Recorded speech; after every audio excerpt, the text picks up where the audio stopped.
नमस्कार मित्रों, मैं हूं डॉक्टर हरिनिवास। चैनल से आप परिचित हैं। चैनल का नाम है संस्कृत साहित्य एवं संस्कृति।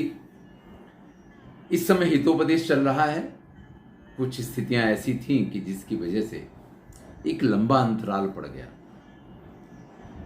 इसीलिए कहते हैं कि जो नियम आप बनाएं उस नियम पे चलते रहें। अगर एक बार नियम टूटता है तो फिर वो बड़ा लंबा खिंच जाता है। समस्या छोटी सी थी, शायद मैं एक सप्ताह तक वीडियो ना डाल पाऊं, ऐसी परिस्थिति में था। लेकिन इतना लंबा समय खिंच जाएगा ये सिर्फ और सिर्फ आलस्य की वजह से है। पहले भी सभी व्यस्तताओं के बीच में समय निकाल के अध्ययन करके आपके सम्मुख विषयों को प्रस्तुत करता रहा, लेकिन इस बार आलस्य जो है वो ऊपर हावी हो गया और उस आलस्य की वजह से इतने दिन निकल गए।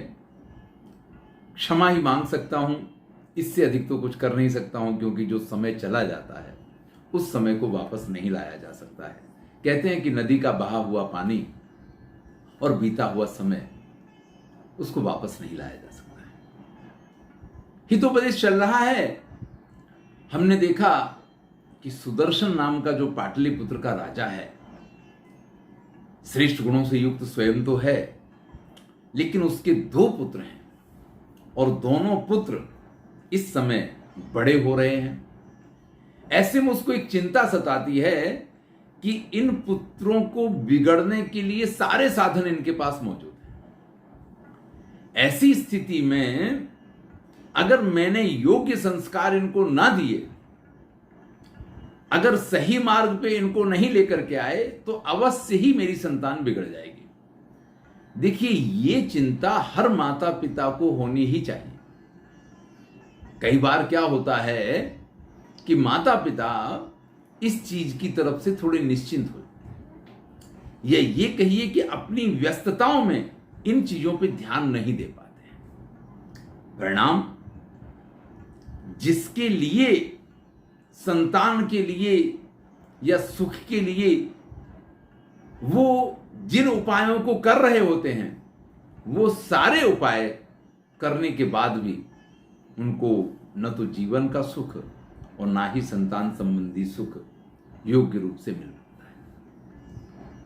अब राजा ने जब ये विचार किया, पंडितों की सभा बुलाई और उसमें पंडितों के सम्मुख एक प्रस्ताव रखा कि भैया, मैं चाहता हूं कि मेरे पुत्रों को योग्य मार्गदर्शन मिले, योग्य संस्कार मिले। इसके लिए आप में से जो भी सक्षम हो वो मेरे इस कार्य को कर दे। विष्णु शर्मा नाम के पंडित हैं और उन्होंने ये जवाबदारी ली कि देखिए, आप जैसे श्रेष्ठ कुल में जिन बालकों का जन्म हुआ है उनमें श्रेष्ठता ग्रहण करने के संस्कार तो पहले से मौजूद हैं। मुझे तो सिर्फ उस हीरो को तराश के और सुंदर बनाना है। तो मैं ये जवाबदारी लेता हूं, आपके पुत्रों को बस थोड़े से समय में मैं गुणवान और श्रेष्ठ संस्कारों से युक्त बना दूंगा। अब देखिए, यही तो एक सबसे बड़ी विडंबना है कि जब हमें कोई बात सिखाई जाती है तो हमें उसको सीखने में कोई रस नहीं होता है, कोई इंटरेस्ट नहीं होता है। हमें लगता है हमसे ज्यादा समझदार तो कोई है ही नहीं, अब हमें कोई समझाए ये तो कैसे चल सकता है। लेकिन विष्णु शर्मा ने वो समझाने वाला, वो सिखाने वाला मार्ग नहीं पसंद किया। उन्होंने यहां उपदेश तो दिया पर हितोपदेश दिया, लेकिन उस उपदेश को देने की जो पद्धति उन्होंने ली वो बड़ी ही सुंदर है, सबके लिए उपयोगी है, हम सबके लिए श्रेष्ठ है। उन्होंने कभी ये नहीं कहा कि आपको क्या करना चाहिए। उन्होंने कथाओं के माध्यम से यह बताया कि इसने ऐसा किया, इसने ऐसा किया, तो इसके साथ ऐसा हुआ और इसके साथ ऐसा हुआ। तो जीवन में हमें क्या करना चाहिए ये हमें कोई कह के बताए, इसकी बजाय हमें स्वयं इस चीज का एहसास हो कि ये करना ठीक है और ये करना ठीक नहीं है, तो हम अपने आप उस मार्ग का ग्रहण कर लेते हैं। और इसके लिए विष्णु शर्मा ने ये निर्णय किया कि इन राजकुमारों को योग्य संस्कार देने के लिए मैं कोई उपदेश नहीं दूंगा, मैं इनको सुधारने की कोशिश नहीं करूंगा, लेकिन मैं इनको सुंदर सुंदर कथाएं सुनाऊंगा, जिन कथाओं के माध्यम से इन राजकुमार को योग्य शिक्षा की प्राप्ति हो सके। अथ प्रसाद पृष्ठे सुखोपविष्टानां राजपुत्राणां पुरस्तात् प्रस्तावक्रमेण स पंडितो अब्रवीत। अब वो राजकुमार तो राजमहल में रहते हैं, वहीं भवन के ऊपर विद्यमान हैं। ये पंडित जी वहीं जाकर के पहुंच गए और प्रस्ताव के रूप में उनसे कहते हैं, काव्य शास्त्र विनोदेन कालो गच्छति धीमताम व्यसनेन च मूर्खाणाम निद्रया कलहेन वा। इस संसार में कोई भी व्यक्ति हो, चाहे भारत के प्रधानमंत्री नरेंद्र मोदी हो, चाहे भारत के राष्ट्रपति द्रौपदी मुर्मू हो, चाहे धीरू अंबानी का पुत्र मुकेश अंबानी हो, यानी बड़े से बड़ा राजनीतिज्ञ हो, बड़े से बड़ा बिजनेसमैन हो, बड़े से बड़ा विद्वान हो, किसी के पास भी 24 घंटे से अधिक समय नहीं होता है। सबको समय तो 24 घंटे का ही मिलता है, लेकिन एक व्यक्ति उन 24 घंटे में कुछ ऐसा करता है जो सबके लिए लाभदायी होता है, और एक व्यक्ति के पास वो 24 घंटे ऐसे होते हैं कि उसको ये लगता है कि इनको मैं क्या करूं, कैसे करूं। समय तो सबके पास उतना ही होता है। जो कहते हैं यार समय नहीं मिलता है कुछ करने का, उनके पास भी उतना ही समय होता है, और जो काम करके दिखा देते हैं उनके पास भी उतना ही समय होता है। होता क्या है, तो ये विष्णु शर्मा जी कहते हैं कि भाई समय सबके पास उतना ही है, लेकिन जो धीमताम बुद्धिमान लोग हैं उनका समय काव्य इत्यादि के श्रवण में, पठन में, या शास्त्रों के अध्ययन में, अनुशीलन में जाता है। और जो मूर्ख लोग होते हैं उनका समय तरह तरह के व्यसन या वाद विवाद, कलह में जाता है। भैया ये हमें तय करना है कि हम बुद्धिमान हैं तो हमारे लिए ताश खेलना, तरह तरह के गेम खेलना, देखिए जो स्वास्थ्य के लिए अच्छे हैं ऐसी खेल कूद की स्पर्धाओं में भाग लेना आपके शारीरिक सौष्ठव के लिए अच्छा है। कुछ पजल वगैरह होती हैं, चेस वगैरह जैसे गेम हैं, इन खेल कूद से आपकी मानसिक तंदुरुस्ती बढ़ती है। मैं ये नहीं कहता हूं कि पत्ते खेलने में कोई दिमाग नहीं लगाना पड़ता है, लेकिन मुझे उससे कोई लाभ होता हो ऐसा पता नहीं, इसलिए उसको व्यसन ही माना गया है। भैया अगर हम मूर्ख हैं तो ही हमारा समय व्यसन में बर्बाद करेंगे। अब तो व्यसन के लिए दूसरे लोगों की भी जरूरत नहीं होती है। आप समझिए, हम छोटे थे और ताश खेलना होता था तो किसी ना किसी व्यक्ति को ढूंढना पड़ता था कि भाई सामने कोई बैठे तो दो लोग मिलके कोई पत्ते की गेम खेल लें। कोई भी गेम खेलनी होती थी तो हमें सामने पार्टनर की जरूरत पड़ती थी, अकेले तो कोई गेम कैसे व्यक्ति खेलेगा। लेकिन अब तो मोबाइल ऐसी चीज आ गई है कि आपको लूडो खेलना तो अकेले खेल लो, ताश खेलना तो अकेले खेल लो। अरे भैया जुआ खेलना है तो भी आपको किसी सामने किसी व्यक्ति की जरूरत ही नहीं है। तो अब तो समय बिताने के लिए, आपको अपना समय बर्बाद करने के लिए एक मोबाइल से अधिक कुछ चाहिए ही नहीं है।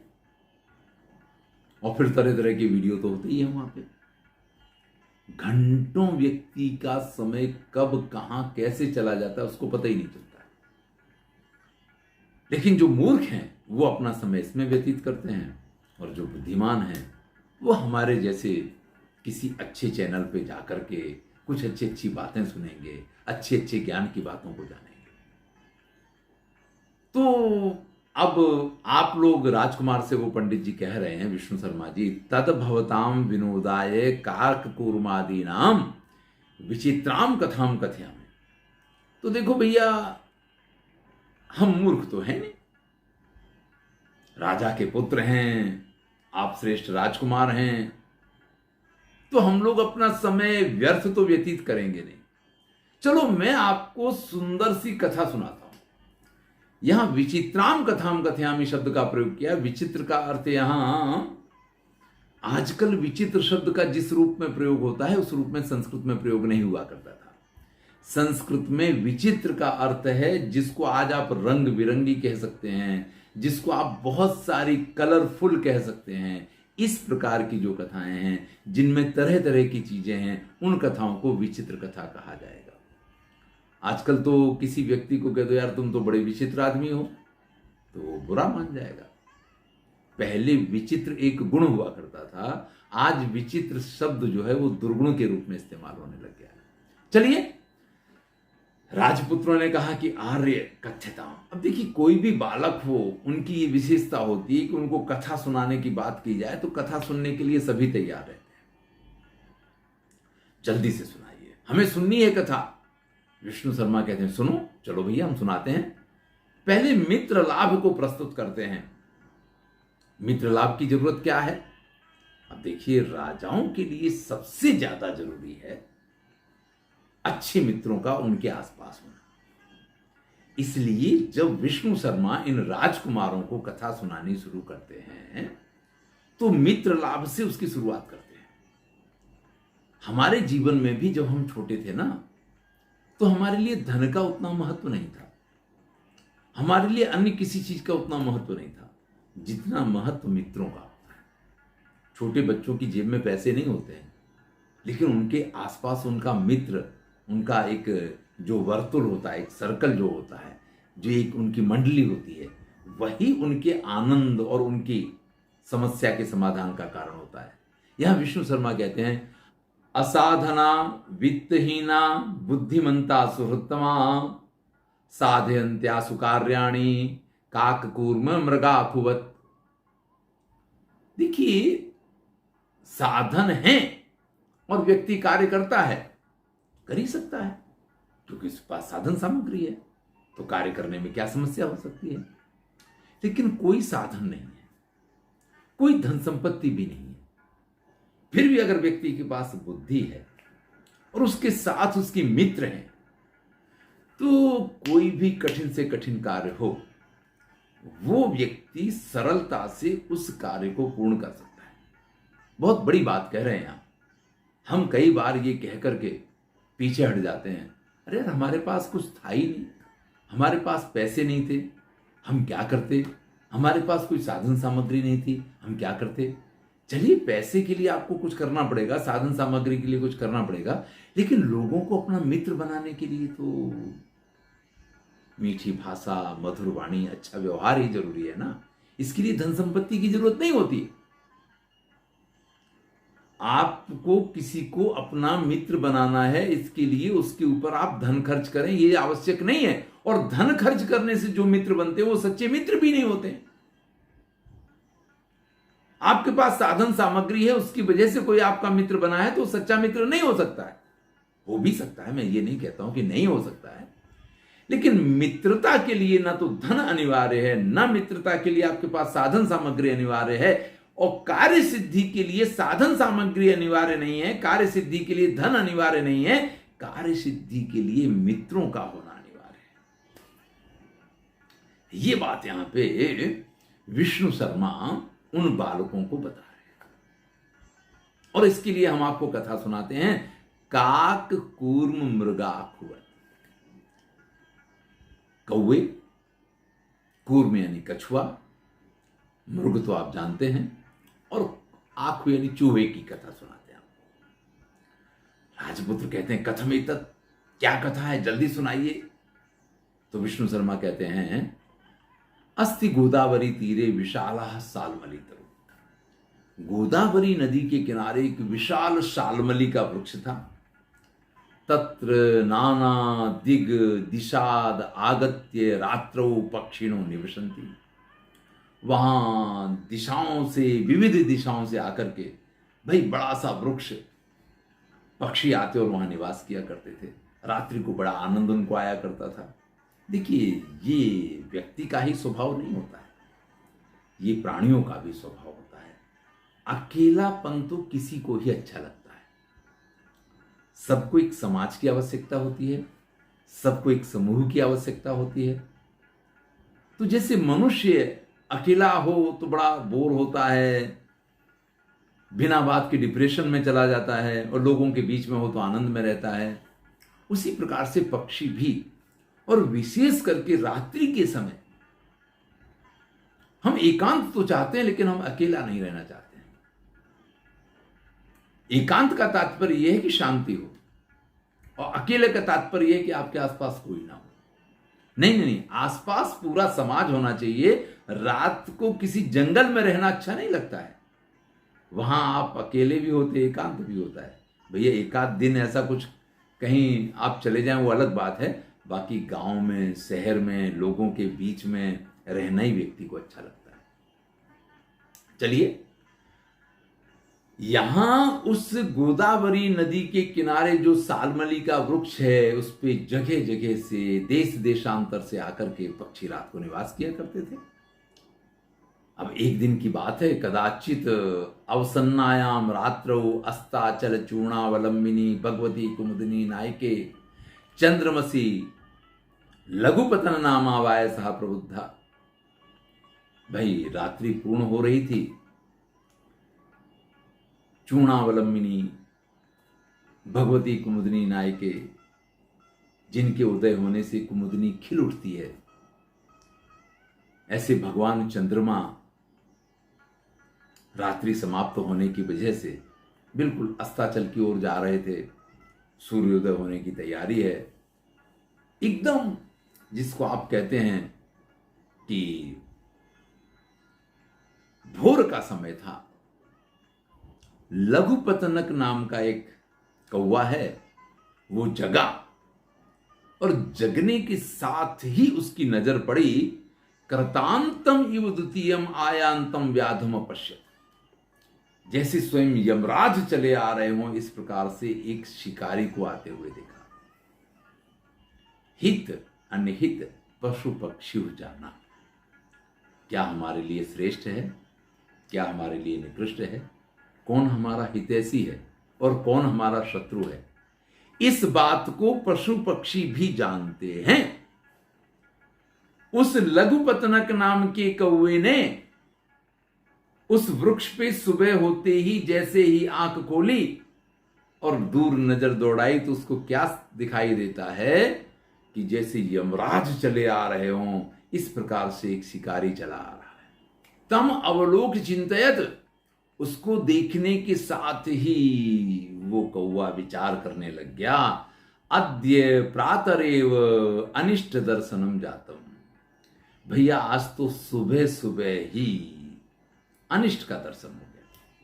देखिए, हम चाहते हैं कि प्रातः काल हो, कुछ अच्छा सा दृश्य दिखाई दे और उसके साथ दिन पूरा शुभ हो जाए। अगर सुबह उठते ही लोग कहते हैं कि अठैन हो गई, वो वाली स्थिति यहां उसको नजर आती है। हमारे यहां शास्त्र ये कहते हैं कि व्यक्ति को प्रातः काल उठ करके सबसे पहले अपने हाथों को, दोनों हथेलियों को एक साथ घिसके अपनी आंखों पे लगाना चाहिए, अपने चेहरे पे लगाना चाहिए। प्रातःकाल अपनी हथेली का दर्शन करना चाहिए, पृथ्वी का स्पर्श करके, और उसके बाद अगर संभव है तो आप बाहर निकलें और किसी अच्छे प्राकृतिक वातावरण को, किसी अच्छे दृश्य को देखने की कोशिश करें, जिससे आपके मन को एक ताजगी महसूस हो। लेकिन जो लोग 9 बजे, 10 बजे, 11 बजे, अरे मैंने तो ऐसा लोगों को देखा है जो 12 बजे से पहले उठते ही नहीं, वो क्या बाहर जाकर के धूप भी दिखाई देगी। प्रातःकालीन वातावरण जो होता है उसकी बात ही अलग होती है। आज इस कौवे ने जब उस शिकारी को देखा तो सुबह सुबह इसको यह हुआ कि यार ये क्या, आज तो सुबह सुबह अठैन हो गई, किम जाने किम अनभिमतम दर्शिष्यति। अब आज तो पता नहीं क्या क्या देखना पड़ेगा, ये मन में विचार करता है। इत्युक्त्वा तद अनुसर क्रमेण व्याकुलश्चिल्लितः। अब तो जो होगा देखा जाएगा। जहां जहां वो शिकारी जा रहा है उसका पीछा करते करते वो कौवा भी उसके पीछे पीछे चलने लग जाता है। देखिए, जीवन में जो लोग दूसरों के लिए कुछ करना चाहते हैं वो किसी विपत्ति को आता हुआ देख करके वहां से भागते नहीं है। इस विपत्ति के परिणाम क्या आएंगे और उनको किस तरीके से हल्का किया जा सकता है, इसका प्रयत्न करते हैं। हमारे समाज की विडंबना ही ये हो गई है कि हम रास्ते पे अगर किसी पत्थर को पड़ा हुआ देखते हैं तो हम अपनी मोटरसाइकिल को थोड़ा सा साइड में करके वहां से निकल जाते हैं। हम ये नहीं सोचते हैं कि हमारी तो दृष्टि में ये आ गया और हम तो इससे बच के निकल गए, किसी दूसरे का ध्यान नहीं गया तो गिर सकता है। अरे भैया, थोड़ा सा ब्रेक लगा के उसको उठा के साइड में अगर फेंक दोगे तो कुछ अच्छा जीवन में हो जाएगा। चलिए हम एक निर्णय करें कि नित्य प्रति कोई ना कोई एक ऐसा परोपकार का कार्य करेंगे जिससे मन को सुकून मिले, मन को शांति मिले, मन को आनंद मिले। जब रात को हम सोने जाएं और हम विचार करें तो ऐसा ना हो कि हमारी वो जो डलिया बोलते हैं ना, बास्केट इंग्लिश में कहते हैं, वो खाली हो कि आज मैंने कुछ नहीं किया किसी के लिए। धन्यवाद। इससे आगे की कथा अगले वीडियो में सुनेंगे। मैं हूं डॉक्टर हरिनिवास। हितोपदेश चल रहा है, आनंद लीजिए, मित्रों के साथ शेयर कीजिए।